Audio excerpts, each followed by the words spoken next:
at it. While Britain First is powering ahead, fighting for a future for our children and grandchildren, I would like to focus your attention this Christmas on the plight of our fellow kith and kin in South Africa, where the white minority, a community some 4 million strong, is enduring what can only be described as a sustained genocide and systematic marginalisation at the hands of the racist ANC party and the hordes they whip into a frenzy with racist rhetoric.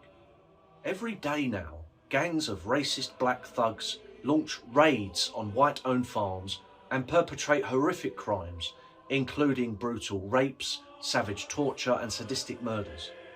The faces you are seeing on the screen as you watch this are but a tiny handful of the untold thousands of victims of this racially aggravated genocide. The whites of South Africa are being massacred, slowly but surely, but Western governments and Western media are completely silent on the subject, desperately trying to maintain the false narrative that South Africa is a successful rainbow nation rather than a cauldron of racist murder and ethnic cleansing. The truth is that the white minority in South Africa is being decimated and they need our urgent help. But no one cares, not our government, not our media, but you can imagine the enormous fuss if the races were reversed. There would be huge uproar on the global stage. There would be endless media scrutiny. There'd be political grandstanding at the UN, economic sanctions, and a lot more. We have to remember that the whites in South Africa are our people, half British, half Dutch. They settled in South Africa during the British Empire and built the country up from nothing.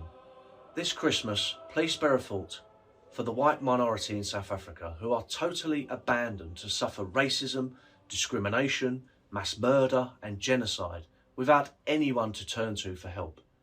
I will always use my platform as leader of Britain First to highlight and advocate for the forgotten victims of the racist carnage in South Africa.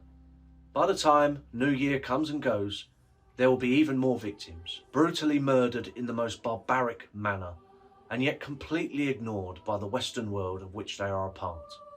Please say a prayer for them this Christmas and keep them in your thoughts. And remember, they are our people.